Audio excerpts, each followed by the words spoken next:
In the spirit of the bipartisanship and cooperation, I raise this glass to my colleagues, both Democrats and Republicans. I yield back. Gentleman from South Carolina.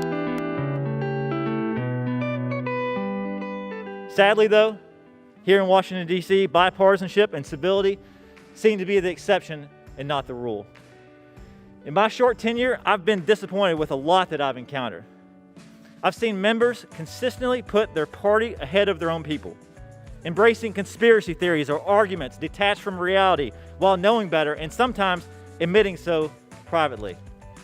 I've seen members mock the president behind his back and praise him to his face, loathe him in private and worship him on television. I've seen them intentionally spread misinformation and lies, flirt with white supremacists, and pander to the most extreme voices in our society. And it's been for one reason and one reason alone: self-preservation. People more interested in protecting themselves and their party than protecting our country.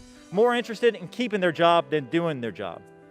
Such reckless and selfish behavior has created a system where most politicians can't lose and most Americans can't win.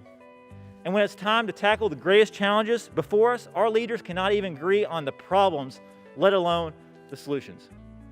Today's elected leaders bear a tremendous responsibility to be the custodians of our young and fragile democracy.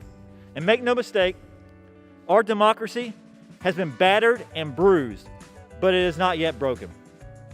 And to save it, we must agree on one basic truth: that the other side is not the enemy. The enemy is the stubbornness of our own biases. The enemy is a political system that seeks to divide us for sport. Let's fight that and not each other. Our country's facing some serious issues right now, and our country would be much better served if Democrats and Republicans could come together. My grandfather always told me that you can get through about any problem if you actually sit down with somebody and have a beer together.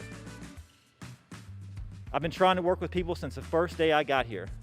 I won't ever stop reaching across the aisle or trying to work with one another or sitting down and having a beer and listen to each other.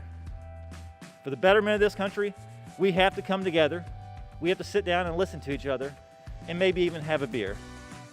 In the spirit of the bipartisanship and cooperation, I raise this glass to my colleagues, both Democrats and Republicans. I yield back. Gentleman from South Carolina.